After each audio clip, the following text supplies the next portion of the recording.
You Talk family, what go on? What go on? This your boy D. And my boy E is gonna be joining us real soon with another live show with You Talk. And y'all know how we start off every show. It ain't no us. Without you, baby. Kane Nation, what's going on? What's going on, Kane family? It's been a minute. How's everybody been? What's going on? Hope you had a good week. We're going to get into it tonight. Y'all know who get the first shout out of the night, man. Shout out to my player partner, my super producer, Mr. King Judge. KJ Production in the building. I say King Judge, what it do, big dog? What's going on, man? Let's get into it tonight, man. I ask that you please hit that subscribe button for your boy, man. Comment and like the show, man. We would really appreciate it, man. Thank you guys so much, man, for always support, man. I ask that you please, whenever you get a chance, go over and check out the website, man, utalksportshow.com. utalksportshow.com, where you can get all of your merchandise, man. Thank you for everybody that supports me, man. I appreciate all of you guys. Thank you, man. Let's get into the businesses tonight. Shout out to Tanya and Teddy Chisholm over at Catan's Fashions. What's going on? Shout out to Matt Holler over at Plum Life. Chris Flanagan over at Avalon. Shanika Pendergrass over at Herb Velocity. Joe Neville, Terry, and Hollis Watts over at Rushbox. Shout out to Jacinta Kirkland over at Sugar Coated Cupcakes and Sweets LLC. Shout out to my homeboy Bobby Sarah, man, down there in Miami, Florida, man, over at Mentor Me. That's my boy. Shout out to Bobby Sarah, man. Shout out to Jesse Lambert down in Orlando, Florida at Naturally Bomb. What's going on, Jesse? Shout out to the lovely ladies over at PNC Bank, Miss Krista Barcliffe and Katie Levant Gardner.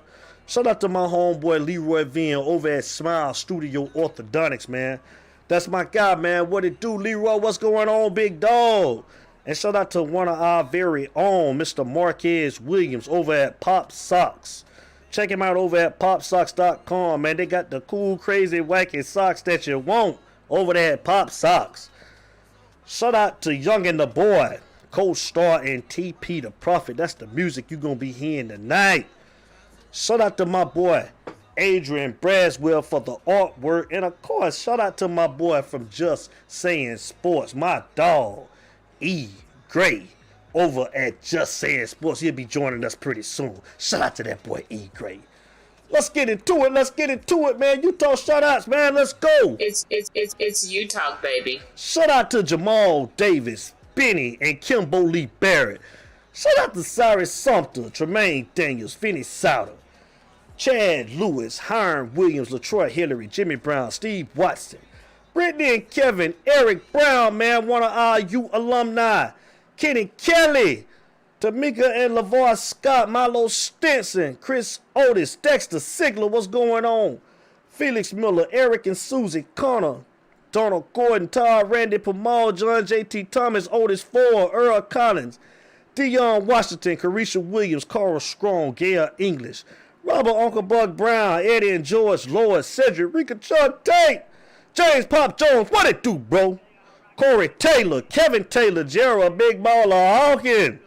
Shout out to my boy, Tony Adams. Shout out to Tony and Emmanuel Vasquez, Jamal Boot Stevenson. What up, Boot? Orlando, Florida in the building. Shout out to Daryl Love, Danielle Kara, Quest, a.k.a. The Diesel Brown. Shout out to Tim Jordan. Kevin Glenn, Mike, and my cousin Jeff Caldwell out there in Texas. What's going on? Tariq Brooks, Shane Cronin, Jose Martinez, David Afila, Troy Wood, Toya Cook, Middle School Austin, Colorado Springs in this thing. Middle School Austin, what it do? Aaron B. Tate, I see you, B. What's going on? Orlando, Florida in the building. Sean Pope, Boy Pugh, Ronnie LeBoo, Leonard Geechee Evans, Columbia, South Carolina, stand up. Terry Wells, Sheldon Curl, Johnny White, Donald Strange, Justin Williams, Merle Robinson, Jason Massey, Brian Big B. Wheaton, Justin J. Berg Jackson, LD, down there in Mohaven, Florida. Shout out to Joe Carter, BJ Pence, Diana Lisa Q, Cecil, Willie, Johnny, and Tyrone Perry. What's going on, fellas? Mario Beltran, Larry Elbone Griffin, Brian Maycott, Madonna, Jamila, Latoya, Susie, Q, Jackson, Q-Dog, what it do? James Curtis Jackson, a.k.a. Pookie, Reggie, Jamal Weddington, Rayshawn Evans, Wayne Foster down there in College Park, Douglas Ferguson, Gwen and Norris Gordon, Frank Hilton, Demetrius Jeep Gray, Marlon V. Lawton, LaTuan Ferguson, James Edward Leach, Percy Hicks, Brian Storms, Jamarion Davis, Jaquarius Weathers, Lynn Reginald, Roe Bass, and Corey Allen. What's going on? Annette and Sherry Lewis, Jeffrey O'Neal. What's going on, Jeffrey O'Neal? Drina and Travis Colvin, Deep Breezy out there on the west side of California. Deep Breezy. How about them Las Vegas Raiders? What's going on?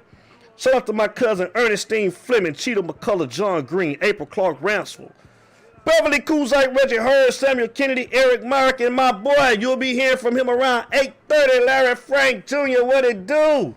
Shout out, man, to the Team Canes, man. My player partners, Miami Flow, a.k.a. Kane, up. 1K Concrete down there in Tampa, Florida, back at home. What up, 1K? And shout out to my guy, John, over at the Canes blog. Shout out to the North Georgia Canes chapter as well. Kevin Westwood, Joseph Virgo, Henry Cowsey, Laverde Road, Kiki Diaz Vault, what's up, baby? Nick McClure, Renee Alvarez, Cedric Catman Smith, Kyle Gray, Richard Watts, Alex J. Flores. That's the North Georgia Canes chapter in Canton, Georgia. Not to the last group of the night, the Truth Miami Hurricanes. Shout out to Ralph Blanco, Bruce Daniels, Malcolm E. Simmons, and the big dog, my guy, your guy, our guy, Larry White Jr. It's you talk, baby. Let's go. It's you talk, baby. It's you talk, baby. And there he is. Y'all know what I call him. Y'all know what I call him. I call him the Columbia, South Carolina Don. Mr. E. Gray. That's what I call him. That's what I call him. E. Gray, what it do, man? What's going on? Man, you already know, baby. You already know what it do, That's family. Talk to him, E.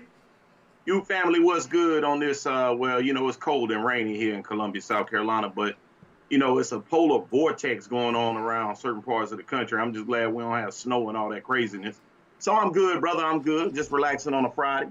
Glad to be talking with the U family about the Canes for a little bit. Just for a little bit. Just for a little bit tonight. Just for a little bit, man. We checking in, man. We checking in. You know, guys, we had a couple of conversations, man, going on Sunday when we put the video out, man. And like I say, we welcomed all of our new coaches, man. We welcome Mr. Travarius T. Rob Robinson. And we welcoming this week Mr. Travis Williams, man, our new linebackers coach. Like I said, man, Larry Frank called it out. E-Gray, man. Travis Williams is our linebacker coach. What are your thoughts on Mr. Travis Williams? E-Gray. Man, you know, like I say, seemed like another bright guy, another, you know, guy with a good head on his shoulder. You know, we was talking about, you know, was laughing, joking, talking about him rapping and used to be a rapper and all of that stuff. Want to have a rap career, but something he can relate to the young guys about, man. It's good to have a kind of a little younger spirit in the building. But the main thing is being able to coach these boys up. You know, like we said, you know, we got T-Rob, T-Will, you know, all these new position coaches being able to coach up the talent, you know, and hopefully executing the plays that Andy Diaz calls on game day. So, you know, hey, I'm excited, man. I'm really excited. You know, new blood in the building, baby. Most definitely. We needed some new blood in the building bad. Most definitely we did, man. I totally agree with you, E-Gray, man. I guess the big question now is, man, what can he get out of the current players that are on the roster, man? That's what I'm waiting to see, man. Will they be able to coach up, man, these linebackers? Because that's definitely, man, the position that I've been worried about here, man, for the last couple of years, man. So can he recruit? Will he bring us in some good talent? I seen that when he got on the job for the first day, he didn't waste no time, E-Gray, man. He went to reaching out, man, sending out offers, man, to like 4 or 5 different kids, man. And I like to see that, E-Gray. Yeah, man, jumping on the track early, man. That's what it's all about. Securing some talent that's local. I saw something, I can't remember the kid's name, but I think he was like a 3-star DB. Yes, the cornerback. Yeah, the cornerback, man. And, I think his name is like Mu Young or something like that. Something like that, yeah. So, like I say, more bodies, man, more bodies to compete. Going back to what we were saying, open competition, So bringing in more bodies to compete, man, because we need guys that's gonna play at a high level, man, because we're trying to take this thing back to the next level. Most definitely. Back to the next level, not to the next level. Back to the next level. I totally agree with you, man. I totally agree. We spoke on too, E-Gray, man, about Bob Shoop. He's gonna be helping with the defensive game plan on game days, man. So, I mean, just another eye, man. Another eye, man, to help out Manny since he's gonna be calling the plays.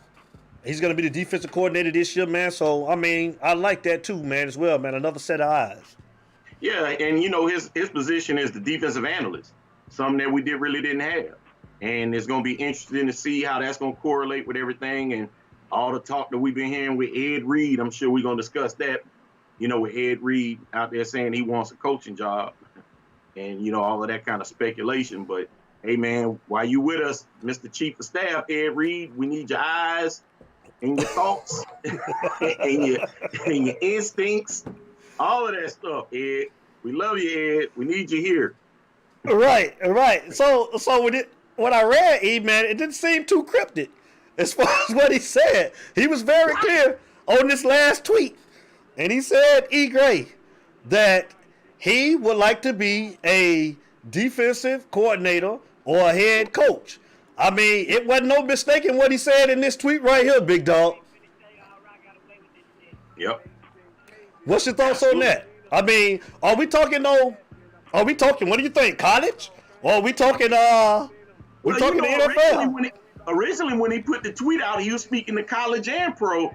But I'm just saying, it's interesting to me that if this college is like, come on, man, you at the you the chief of staff. And like we talked about on the show 2 weeks ago, is it more like, is it a step down? Is it like if you chief of staff, wouldn't it be a step down to be a coordinator or whatever? So I don't know, man. Yeah. I don't know what to read into that. Right. I would like to think that Ed Reed really wants to be on the NFL level. Just, my hunch, I don't know for sure. I only met Ed Reed once, great guy. But I don't know. It just seems to me, strikes me as he wants to be a coach on that level, that NFL level, man. Right. I think that's something more where he could thrive. Right. I mean, I'm sure he could thrive on both levels. Don't get me wrong, but strong personality like his probably fit well with that NFL. Right. And like you say, man, since we got him at the U, man, let's take full advantage of all of that wisdom we got down there with GG, aka the Great GOAT. Let's take advantage while we got him here, man, before he does become a head coach or a defensive coordinator or whatever it is that he want to become. We got him, so let's use him. Let's just use it up. Sir. Let's absorb everything that we can get out of it, man. But definitely, man. What's that? Every little bit, man. I tell you though, man. E-Gray, I can't wait until September, man. I just want to see what we're gonna put together. Man, I'm loving the hires, all of the coaching hires. I'm loving it, definitely loving it. I mean, like I say, I'm gonna give Manny his props, man. I think that he's definitely made the adjustments as far as like, year by year, bringing in coaches to try to help the program. I'm just hoping that he will listen to some of the assistants that he's hired and get them an opportunity as well to have some input, because I think all of the coaches that he's hired are damn good coordinators. Mm-hmm. And, another thing with this going into this year, with the COVID stuff going crazy, hopefully we can have some kind of bit of normalcy, have a regular spring or at least some kind of spring practice, and, just starting everything on schedule other than like last year, everything was thrown off. And that's going to be key with these new coordinators that we have, getting to know the group and getting to coach these boys up. And the extra time, I'm glad that we had a good bit of the new signees roll early. That's always a good thing. So, that definitely prepares us when it comes to spring for them being there going into when we have a spring game, or if we have one, we should, hopefully. So, all of that's going to help us prepare going into September. We play that big game against Alabama in the ATL. It's going to be here, man. It's going to get up on us real quick, man. I'm looking forward to it as well, man. T-Rob, man. T-Rob, I'm hearing, man, great recruiter, E-Gray. Great recruiter. I'm just hoping that he can stack up at that position, man, in the 2022 class, man, because we definitely gonna need more bodies at cornerback, and T. Will as well, man, as the linebacker coach, man. Definitely gonna need more bodies at that position as well, man. But I hear both of these guys are exceptional coaches and good recruiters as well, man. What have you been hearing as far as them on the recruiting tip? Same thing, and I'm glad that he's already jumping on next year's class, and as well as class of 2023. You got class of 2022, 2023. You got to start looking ahead, because that's what all matters, man. Once everything starts trickling down, and the good thing about our team this year is that we have a little bit more depth as far as with veterans. With pretty much most of the kids coming back, that's going to help us. And with the young ones that don't have to start immediately, being there and just starting to build something. Because if a lot of people don't realize that the last 2 years, Manny had to attack the transfer portal to have any kind of veteran leadership on the damn team. We were really a young team, other than the most experience we had were transfer portal guys the last 2 years, if you look at it, which can be a good thing for a temporary fix. But we're not always looking for a temporary fix. We're trying to find some longevity in this program and get back to some kind of longevity where we're bringing in and stacking up blue chips like these other big programs like your Alabamas and your Clemson.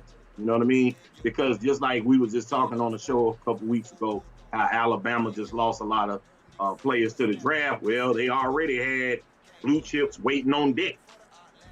So we got to get to that point where, we putting them in the league and we got some that's just ready waiting on deck, like it used to be. So we're in the right direction, man. We're in the right direction, hiring some of these guys for the recruitment, for the positions, all of this stuff, man. I just like the direction we're going in right now. Well, most definitely. I think that the guys that he's brought on, man, are definitely going to be an asset, man, to the program, man. T. Will especially. I just want to see what he's going to do. Will he be able to recruit some of these linebackers, man? That's the position that I'm worried about, man, is linebacker. And I'm hearing he's a great recruiter. And this year, man, listen, we got to win these games that we're supposed to win, man. We got to beat these North Carolinas. You know what I'm saying? We got to be able to compete with these Clemsons this year, man. Like you just said, man, we got experience now. We're an experienced football team now. These guys ain't puppies no more, man. We got juniors. Yeah. And you know what I'm saying, on the team now, especially that offensive line, man. It's assembled now. So, I want to – go ahead. You saw the way too early rankings that came out and had us number 8 or had us in the top 10? No, I didn't. Yeah, that came out yesterday. I saw it on something. I forgot what it wasn't ESPN. It was somebody. It's throughout the early rankings, top 10 college football rankings for next year. And they had us around number 8 or 9 or something like that. Really? Wow. Yeah. Oh, they got us in the top 10? Wow. Yeah. I don't know how credible that is. That's just somebody that threw, out. Right. All of that doesn't matter until you play the damn games, man. Right. Well, let me tell you Kansas City Chiefs fans, man, that I don't feel sorry for any of you guys. That made my day to see you get beat like that. Me being a Raiders fan, man, E-Grade, man, I loved it, man. I love to be able to pick up my mother-in-law, man. I enjoyed it, man. Shout out to, man, Tampa Bay, man. Congratulations, man. Oh, your championship. And see, I'm the opposite of you because they in my division. Tampa wins and they in my division. Now they got 2 Super Bowls and we ain't got none. Yeah, man. Hey, I know, man. But what happened, man? I think that Kansas City got cocky. It looked like they thought they was going to do the same thing they did to Tampa Bay early in the season, man. It looked like they got kind of cocky. I tell you this from a schematic standpoint, just looking at the game. First of all, it was a boring-ass game. And it really could have been predicted if you take the blinders off and look at everything before the game started. Kansas City was missing their left tackle and missing another offensive lineman. And when you playing against a defensive front, and it's this defense like Tampa brought, and shout out to Todd Bowles for calling a hell of a game and bringing pressure on Pat Mahomes where Andy Reid had no answer for it. He couldn't make any adjustments. He going to halftime, 30 minutes, halftime, and he couldn't make an adjustment. Yeah, they got our coach. He just said, damn, he was lost. He couldn't do nothing, man. He couldn't do nothing. So, shout out, big ups to Todd Bowles. Everybody, Tom Brady this, Tom Brady that. You got to give him his flowers because he's the man. He's the GOAT. It is what it is, whether you like him or not. But at the end of the day, it's the defense that really propelled them to that win. And they did. So, you know, being a realist that I am when it comes to football and especially the NFL, they did their thing. They won it. They got it. And we're going to kick their ass next. Man, you and them damn Falcons. I done told you better come on out to Oakland, man. Vegas with your boy. You still leaning on them Falcons, man. You better come on out to Vegas, man. Come out there and get you a real. Y'all gonna be in 8 years. Y'all gonna be in another. Y'all going back to Oakland. We ain't going back to. A matter of fact, y'all might move to San Francisco. It'll be 2 teams in San Francisco. You better get ready to come to the. You know you're gonna be right up there at the Allegiant. You're gonna be at the Allegiant Stadium right there with your boy, man. I'm gonna have you with some gray, some silver and black on out there with your boy, man. Well, yeah, man, most definitely, man. Like I say, man, congratulations, Tampa Bay fans, man. Y'all did y'all thing. Chiefs fans, I don't feel any pity for you, man. None at all, man. Look, if you guys want to call up and talk, man, y'all go ahead, man. 404-462-0477 if you want to call up. Benny Barrett, what it do? What's going on, big dog? Long day today, Benny Barrett. Long day. We ain't gonna be on that long tonight, man. Long day today, Benny Barrett, man. Jeffrey O'Neal, what's going on? It looked like the KC used the Falcons playbook. Oh, man. Oh, man. He got that neck to the side again, Jeffrey. You see it? He don't like... First of all, Jeffrey O'Neal, let me explain this to you. That's nowhere near close because if they used the Falcons playbook, we would have scored more than 9 points, and we would have actually at least scored 1 or 2 touchdowns. We got a phone caller. We got a phone caller, man. It's you talk. Caller, state your name and where you're calling from.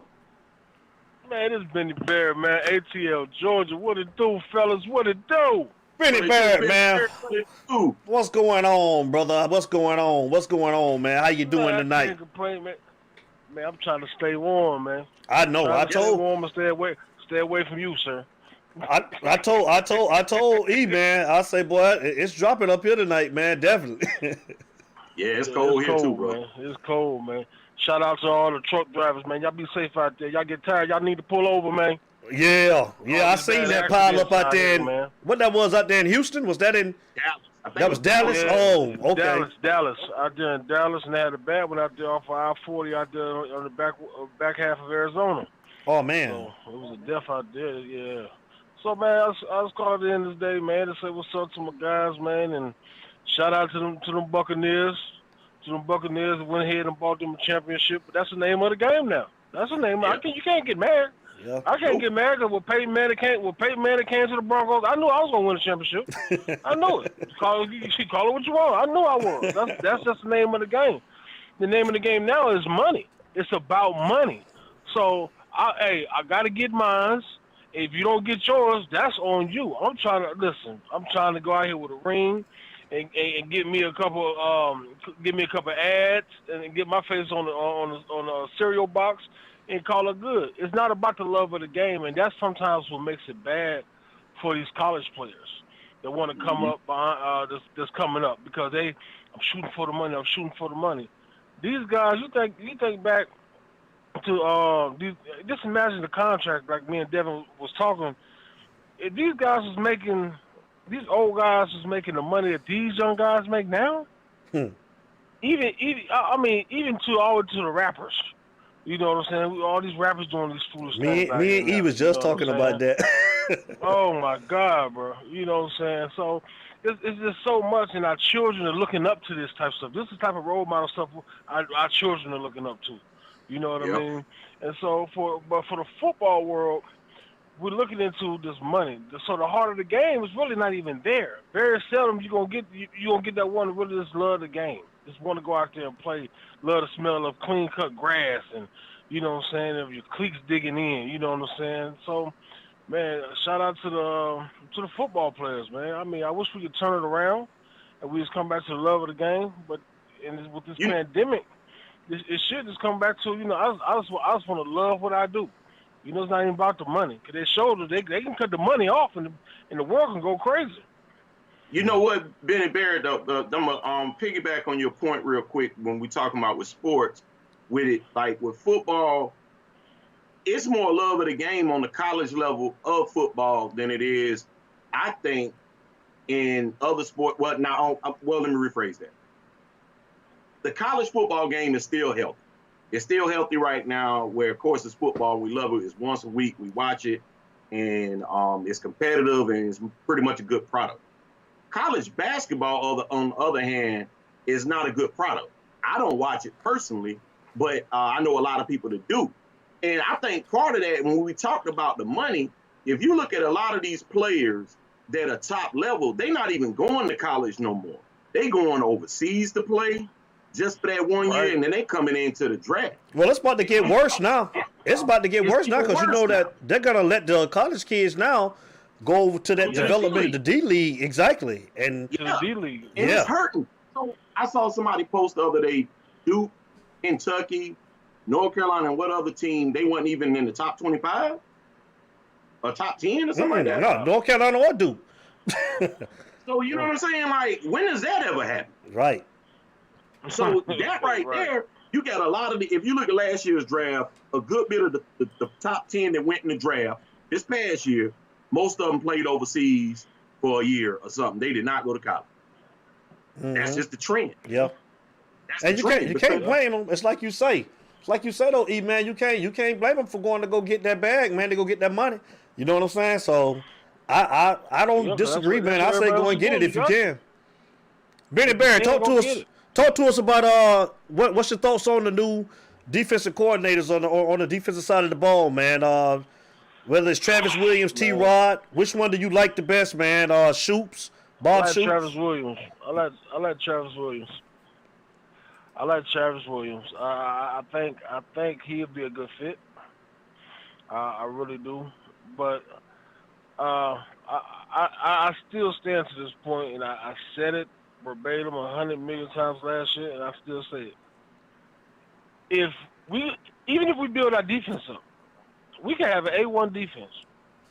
If we can't put no points on the board where we can protect our quarterback, we're going to be in a world of trouble, Jimmy. So I would like for us to really focus on, true enough, our defensive schemes and our defensive coordinator. We definitely need that. But that offensive line, we need to put some meat. We got to put some strength. We got to put some Nebraska-fed boys that pull horses and cows, and you know what I'm saying, that push them around. You know, we need some of them on that offensive line to protect our quarterback so our defense don't have to work so hard.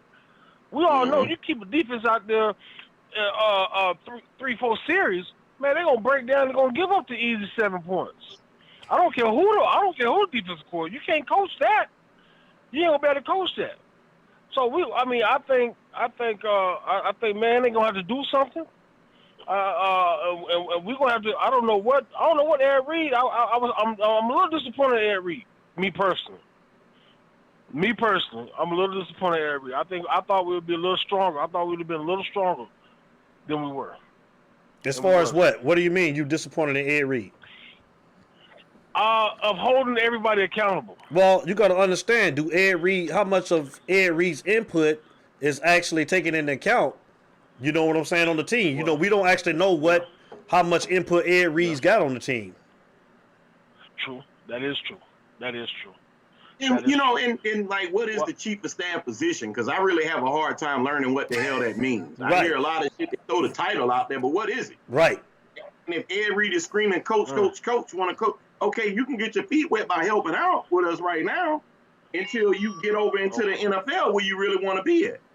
I personally don't think he wants to coach in college. I really don't. What you say to that, Benny? You think that he want to coach in college? You think that, or you just think that? I don't think he's going through the motions. I don't think he has enough juice. I don't think he has as much power as he thought he was going to have coming in. I think he's where you want to be, because when you really get to that next level. If Ed Reed goes to the next level of the NFL, I mean, half them guys, I mean, to me, it's not gonna be as much coaching as it will be in college, where he would be more potent in giving out drills and teaching. He can teach there. It's not so much you're going to be able to teach in the NFL. Either you're going to have it or you're going to go to the bench, and the next man going to come up, they got it. You know what I'm saying? Because the strongest man's going to play in the NFL. Not the fastest man that ran the 4.2. Yeah, you may got 4.2, but you ain't got no hands. I don't need you out there. So give me the one that run at 4.7 that can catch. You see what I'm saying? So absolutely. So, but in the college level, okay, maybe I can teach you how to read a little bit better. You know what I'm saying? I may could give you some of my reading techniques and show you how to open up or show you how to, you know what I'm saying? That type of aggressiveness. You know how you know you can kind of build on that. At that next level, he's not. So I think he wanted to be in Miami. I think he wants to be there, but I don't think they have given him enough power to cut him loose to do what he wants to do. That's what I think. So, but he came in with a strong voice, and you're right, Devin. We don't know how much power he has. So, Ed Reed, if you listen to my brother, I'm gonna take some of that up off you. But I want to find out. I'm gonna do a little bit more research to find out how much power you got and what is your position actually calls for you to do. That way I can report back to the family. That way we'll know. So for that, in that aspect, you know what I'm saying, that's why I say I hold Eric Reed to it, because I expected him when he said he was coming to Miami, that's like the Bulls saying Michael Jordan coming back.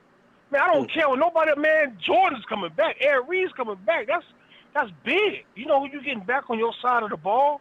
You know what I'm saying? So with that, I expected us to do a little bit better on defense. I just wanted to see the hard. I mean, when people were scared to come down to Miami and play, you know what I'm saying? When they were scared to come down to the city, when they knew they had to go down to Miami, man, they knew they was coming in for a fight. They knew they was gonna come out hurt. Their jerseys gonna be dirty, full of some blood.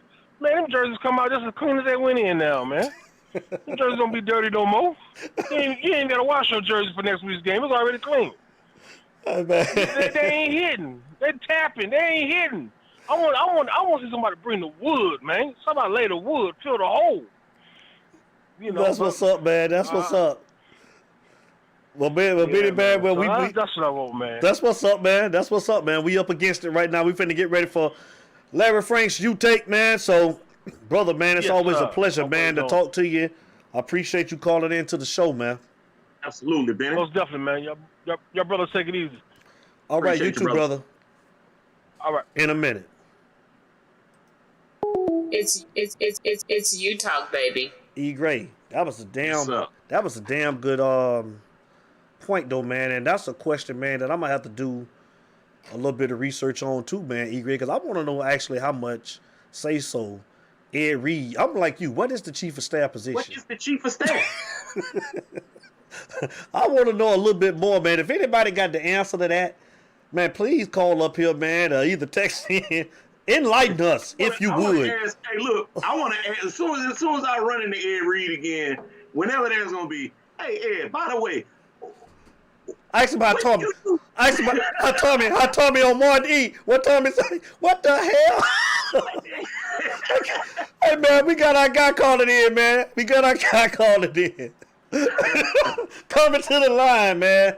We got Louisiana's finest, man. My guy, E. Gray guy, our guy, U-Talk's guy, Mr. Larry Frank Jr. with his U-Take of the week. Larry Frank, can I bring you on in? Man, open the door and let me go ahead on and walk through it and step. What's going on this Good Friday night, Brother D, Brother E? How y'all doing tonight, man? What's going on? We great, brother. We great. What it do? What's going on, brother? How you doing, man? We great, man. I'm great, man. How's it going? Man, look, let me tell you something. Before I get into it, man, I got to make you laugh about something, bro. This week for work, I had to go do a training, and I had to go to Dallas. And I just got back. From Dallas about 2 hours ago. I had to drive from Dallas to where I'm at about 7 hours, so I had to drive back. And let me tell you something. I'm a South Louisiana boy. That frigid temperatures and cold weather. Mm-hmm. Hey, bro, in Louisiana, when it get under 50, that's considered a blizzard, dog. Hey, I wasn't feeling them teens earlier this week, man. So I'm just glad to be back. Now we got a winter storm coming. They say Monday. Yeah. I called the wife and she was telling me that it's gonna be some bad weather coming our way. It's gonna be in the teens Monday. She blaming me. She said, "You see what you done did? You done went up there and pissed them fans off. Now you done come down here. Now they done jinx you. Now you're bringing all this stuff back." Hey man, right with you. Y'all used to it being up there in Georgia and South Carolina, but man, I can't deal with this, man. It's chilly, man. It's chilly. It's getting chilly here tonight. Here too, man. Cold and raining. It's supposed to be like that to the middle of next week here, man. So it's crazy. Yeah, man. That's what we got. But check it out, man. Look, let me tell you something. Talk to us. I was just listening, man, to the call, man. Benny Barrett. Hey, man, you still listening? Shouts out, man. I enjoyed that assessment, man. I'm going to go ahead on. I don't know. Obviously, none of us knows what Ed Reed's official job qualifications is as chief of staff. I'm going to just go ahead on and give a little guess right quick before I get into the take, just to maybe provide a little enlightenment on it. Look at the timeline of when he got that position. He got that position after the debacle last year in the Independence Bowl, I believe, if I'm not mistaken. Am I right or yes, am I you're wrong? right. No, you're right. The timeline? Okay, all right. Because we were spinning our wheels, vanilla offense, defense, was up and down with Blake Baker over the course of the season. The team had no direction. And really, from not just the team, but the coaching staff, no direction. So I'm believing and I'm thinking that when Ed Reed was given that title of chief of staff, I personally don't think he was given that title to necessarily directly make decisions on the football team and this and that. I think it was more or less in a guidance role, because at the time, you got to think about it. When all of this stuff went down and everything just spiraled out of control at the end of the 2019 season, man, you had just lost to Duke, you lost to FIU, and you laid a goose egg against Louisiana Tech. And that was probably as far away from Miami football as you could get. Like, no Canes fan that had been around from the beginning of the heyday could even imagine that would happen. And my guess is that, because you got to remember, originally it was Alonzo Highsmith that was touted for that position. Right. They wanted Alonzo he didn't want to leave that Highsmith cushy job that he got with the NFL, right? He's still, what is it, with Green Bay still? It was Cleveland. It was Cleveland, yes. It was Cleveland. So I was excited because at first I'm thinking he was going to get it, and it mainly because of the personality that he brought, that gritty. And then it was the 80s, out of the 80s. Like, Ed Reed is a legend, no doubt about it. But if you really look at what Zoe had in the 80s, man, that was like the birth, the foundation. Like, he was around that time when the U was born, when Miami became what they became. So he turned it down, and then Ed Reed gets it. And I'm thinking what it was, just my guess to Benny and anybody else, I'm thinking that when he got that position, it was more or less to just shed some light to the coaching staff at the time, and let them know, say, look, you need to get, more importantly to Manny, but to everybody else, you need to get this team in a certain direction. You need to get on a certain page with the staff. Everybody needs to get on a certain page. And following his hiring as the chief of staff, and like I said, I'm just guessing here, you start to see Manny kind of take the reins of control with, okay, I need to make changes and adjustments. I need to do things that's going to make this team better. Hence the changes he made on offense and bringing in Lashley. And then you had everything that happened this season defensively. And even though he didn't want to let Blake Baker go, he just made home run higher after home run higher after home run higher. So I'm thinking that Ed Reed's position was basically to kind of let Manny know, like, look, you want to know what it takes? When we were here, when Butch Davis was here before he left, Butch was laying the foundation. And the guys that Butch put in place, these guys led us. And you saw how that paid dividends. And that's what I'm thinking Ed Reed's job is. Now, whether or not he wants to be a head coach or a DC, man, look, let me tell you something. Anybody that ever played football on any level, you sit there, you analyze the game, you watch games, we go in the stadiums, and we're looking at things, and we're like coaches in the stand. Why are you doing this? Why are you not playing press coverage? Why y'all in zone? You know what I'm saying? So deep down inside, every former ball player has that desire to want to be a head coach and be a leader. Mm-hmm.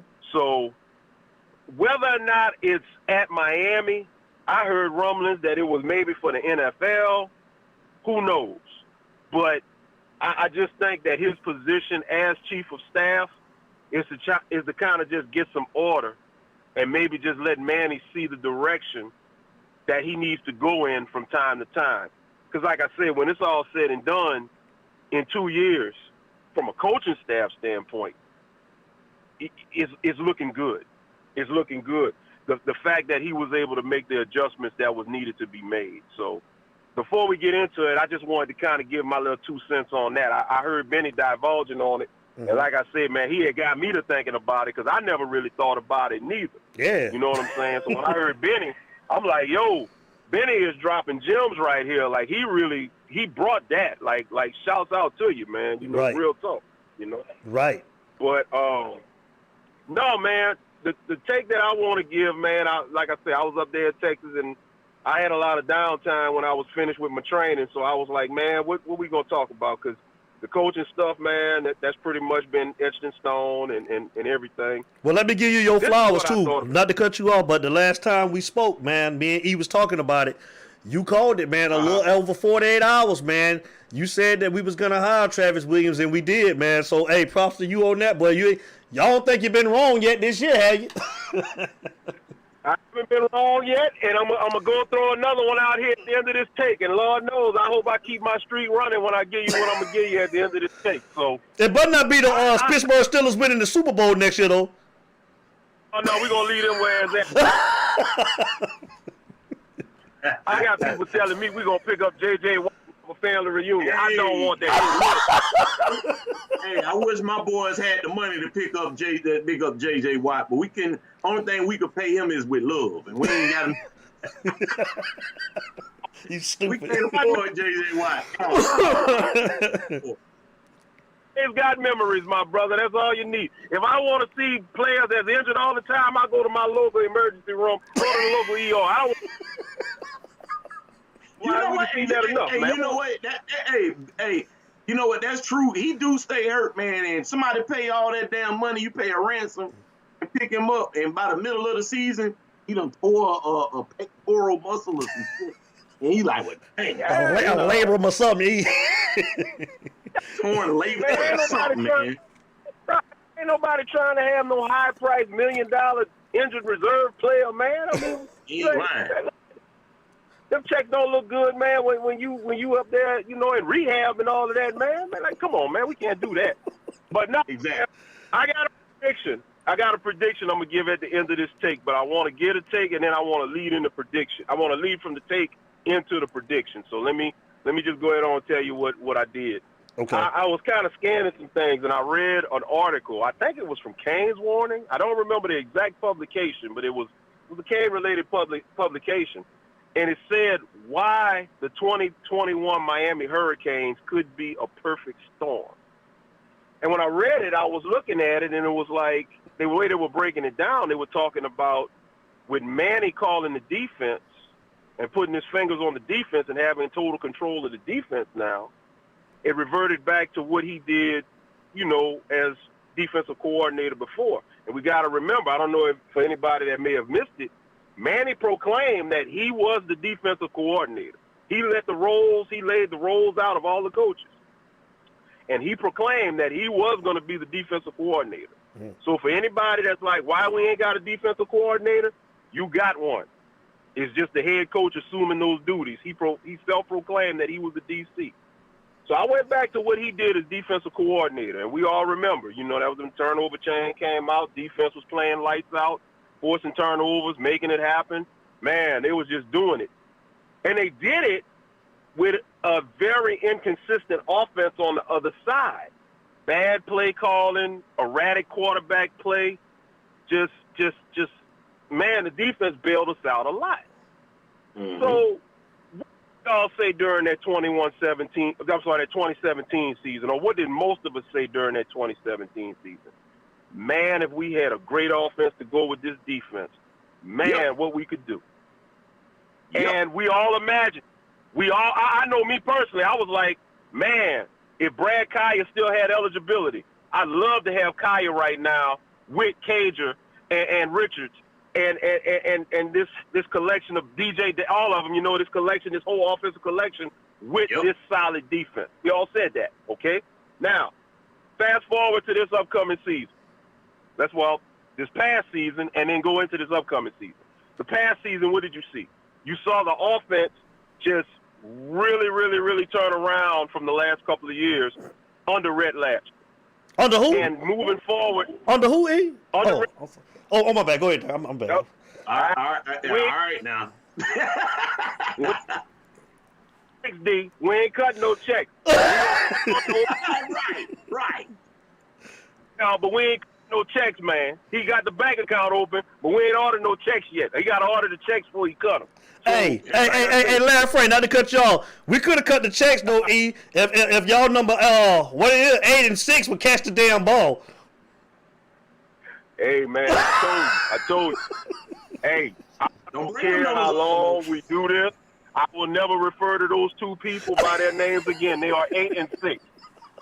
I lost all respect. Nope. It's gonna be 8 and 6. It's gonna be them two dudes, them two fellas, them two football players. But they lost all respect in my book, man. I can't even call their name, man. Just leave that to their family members. Let their family members refer them by name.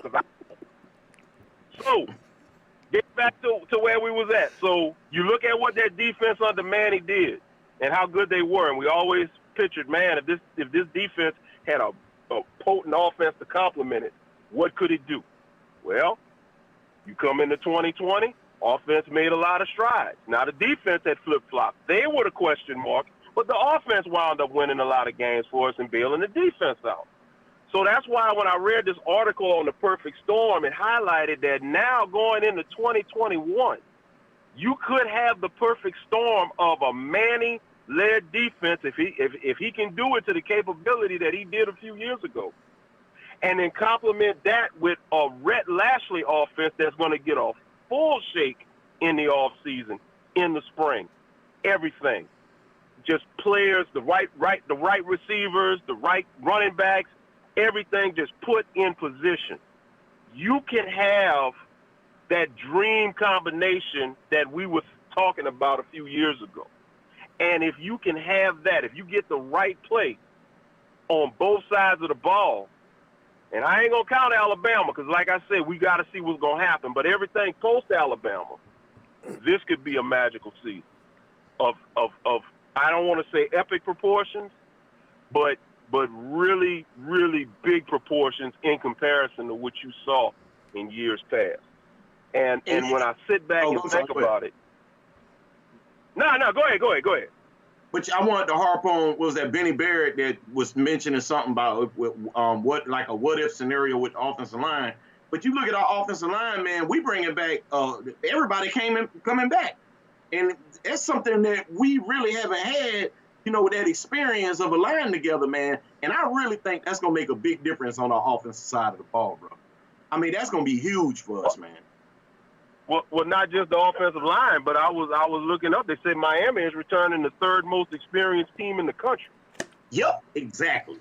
I didn't see who the other two that was ahead, but they said Miami had the third most experienced team of returning players in this upcoming season. So, I mean, if you look at that aspect, you got all these players coming back, all these returning experienced players. That's a good sign. You got, and listen, we haven't seen what T-Rob and T-Will and all of them are going to do. This is all speculation. We all hyped up. But these guys have done it in other stops and in other places. So we just going to go ahead. I know I'm going to go ahead and give them the benefit of the doubt that, yes, you got to have the benefit of returning players coming back, experienced players coming back with solid fundamental coaching. And on top of that, you got a proven defensive play caller in Manny dialing up the plays. They're going to be coached up. They're going to be more fundamentally sound than they were, and you're going to have better defensive play calling. And the beauty of it is for those, because a lot of people are like, how can Manny be a head coach and handle the defense? Well, for anybody that's wondering that, I'll tell you how. It's going to be easy because now Manny don't have to worry about the offense as much because guess what? That's Lashley's job.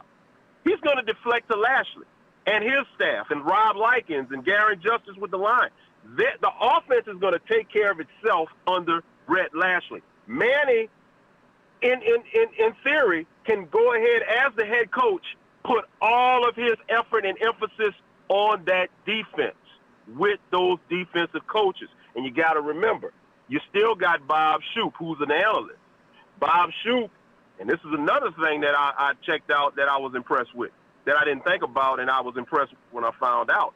Bob Shoop actually succeeded Manny at Mississippi State. They know each other. Bob Shoop ran the same 4-2-5 that Manny runs. So guess what? And as we highlighted a few weeks back, Bob Shoop was up for the Broyles Award finalist as the best assistant of the year running that defense in 2018 at Mississippi State.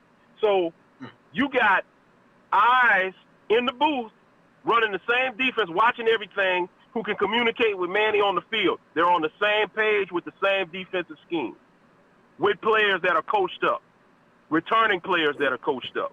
And in some cases, you got transfer players coming in here that are going to be leadership, upperclassmen. Like I said, I don't want to get overly excited, but I think this is one year we can get excited and actually have justification to that excitement. It's not just hype. It's not just, us being wishful or hopeful. You've got proven commodities all across here that can literally lay the foundation for a great season. And I say all that to say this, and this is my prediction. Miami, at worst, will go 10-2. They will win the Coastal. And they will get a New Year's Six Bowl. I've been right on everything else, and I ain't gonna stop now. I'm calling it. Who you got the two losses going to?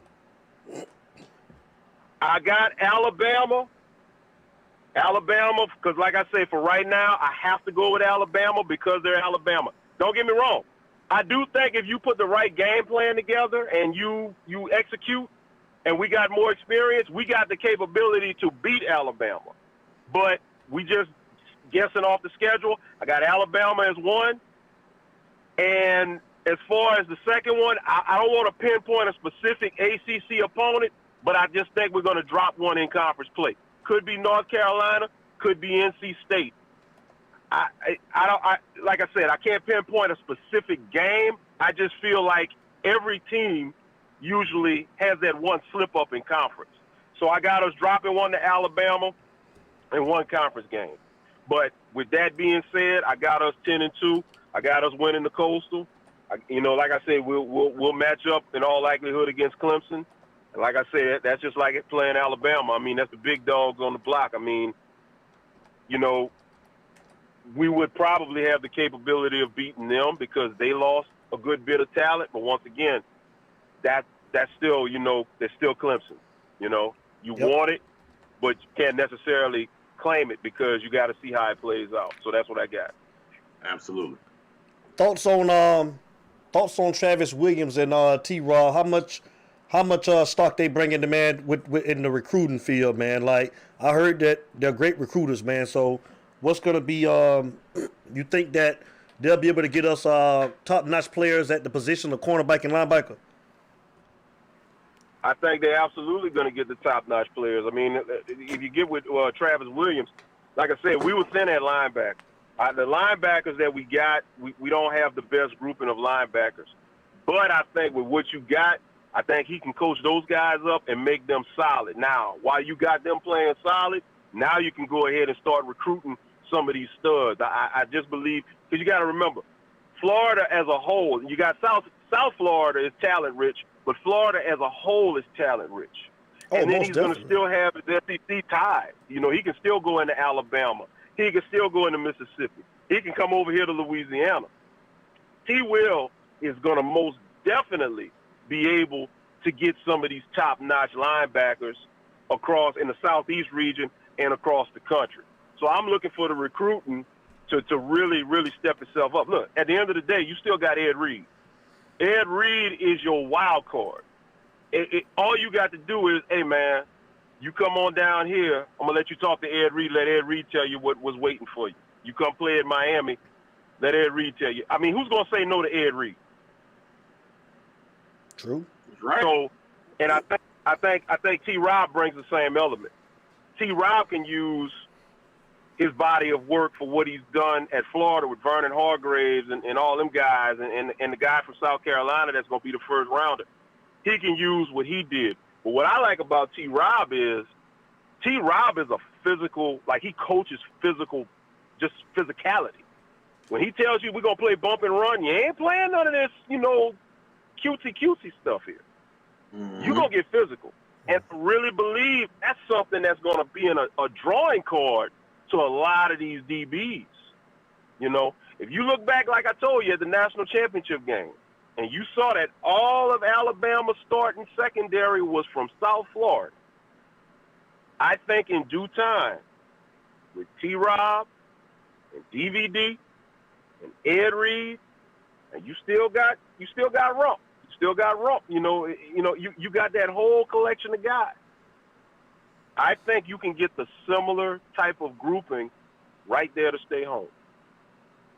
So I'm absolutely feeling good about what you have from a coaching standpoint, because those guys, in my opinion, great recruiters, great coaches. And like I said, it's going to be hard. Like you got to look at it like this. Everybody can't go to Alabama. Everybody can't go to LSU. Everybody can't go to Clemson. You're not going to beat those big-time, schools for all of the best. But guess what? Other schools that aren't doing it at that level, now you're going to be competing with those other schools. What you think is more attractive? Guys that have a track record of coaching kids up and getting them into the league at a school like Miami, in a city like Miami? Or, I don't know, no disrespect, I know that's your neck of the woods, but South Carolina, E, what you think? Or like a Mississippi State, or like an Auburn. I done pass through Auburn all the time. When I go to Alabama, go to Atlanta, I pass through Auburn. Nothing against Auburn, but the plains are nice, but it ain't Miami. Nope. No. So no, man. I mean, Miami is that's a whole different animal, man. That's a whole different animal. Exactly. Exactly. And look, something that we didn't touch on that happened a few weeks ago, and I wanted to touch on it tonight. You got Jason Taylor's kid looking at Miami. Yeah, I see. Oh, really? You got Edgerrin James' kid looking at Miami. Rick Ross we kid. offered Edgerrin James' son, didn't we? He young, I know, but didn't we offer him? What position he play? What position he play? Did. Yeah, I can't remember. Oh. I don't know what position. He kind of small. I don't know what position he played, but I don't want to say he only like a sophomore or a junior. He's a 10th grader. Like yeah, he's a 10th grader. He's a sophomore. So yeah, you that's got why I say time. sophomore. Yeah. He gonna grow into his body. He gonna bulk up. He gonna beef up. The beauty is, Edgerrin James already said that wherever his kid goes, he would like to be a running back coach. Dude, if that would have happened, well, we'll take it. hey, Come you on can home. find a way. Come on home. Hey, man, come on, man. You already gonna have Ed Reed as the chief of staff, and you can find a way to make room for Edgerrin James to come in there, even if he ain't an official coach, to give him some sort of a role. You can have as many guys as you want that's not on the field coaches in some form of capacity with the program. This is Edgerrin James. And at the end of the day, hey, man, let me tell you something. I don't know nothing about Rick Ross's son, but guess what? To have Rick Ross, the boss, come on now. I mean, come on now. Hey, listen. All I want to hear before one home game, I just want to hear the pregame speech. Hey, all you Miami Hurricanes, let me tell you something, baby. I want you guys to go out here, and I want you to play like your life depended on it. We gonna do what we do. Hey, bro, that's all I want to hear. Hey, bro, man, look, all jokes aside, the brighter days coming, man. It's brighter days coming. It's looking good. Yes, indeed. Yes, indeed. That's what's up, man. Larry Frank Jr., y'all. That's our boy, man. Appreciate you, cuz. Hey, man, I appreciate y'all, man. It's what we do. But, hey, bro, shouts out, before I go, let me shout out the real. I'm talking about the real Tampa Bay fans. I ain't talking about them implants that moved from Boston and New England. I ain't talking about them Brady followers. Congratulations to the real Tampa fans. I'm talking about you was there with Vinny Testaverde. I'm talking you was there with Trent Dilfer. I'm talking you was there with Sean King. And let me tell you something. If you got to ask who any of those people were, you ain't a real Tampa fan, and this message ain't for you. Yeah. But And for all they don't know the nothing about fans, the orange popsicle jerseys. Yeah, them was the ugliest jerseys of all time. What You want some ugly damn jerseys. The little pirate dude with the sword in his mouth with Right. the little hat with the pistol. Yeah, bro, they don't know about that. But yo, man, look, you got anything else or what's happening? No, that's it. We We finna get off appreciate tonight, man. We wanted your take, man, because we ain't staying on long tonight, man. So definitely appreciate your take, cool. man. Thank you, brother. No doubt. Well, you guys have a great weekend, and all the U-Talk family, y'all have a great weekend, man. And like I say, bro, God willing, I'll holler at y'all on the next one. Most definitely, sir. man. Love Appreciate you, brother, you, man. You stay safe. All right, love y'all back. Take it easy. All right, brother. Later. All right, later. It's U-Talk, baby. Hey, you guys, we finna go ahead and end it tonight, man. Me and my boy E. Gray, man. It was nice talking to everybody. We want to come on, man, and say what's up to everybody, man. You guys take care of yourself, man. Have a good week. E. Gray, man, say some departing words. Let's get out of here. Hey, man, y'all stay safe out there. I know it's cold around most parts of the country. Stay warm, stay safe. That's Keep it what's all about you, baby. all about the you, man. So look here, man. Y'all know how we start every show, and y'all know how we end every show. It ain't no us. Without you, baby. You already know. Kane Nation. Everybody stay safe. We out. Take care. It's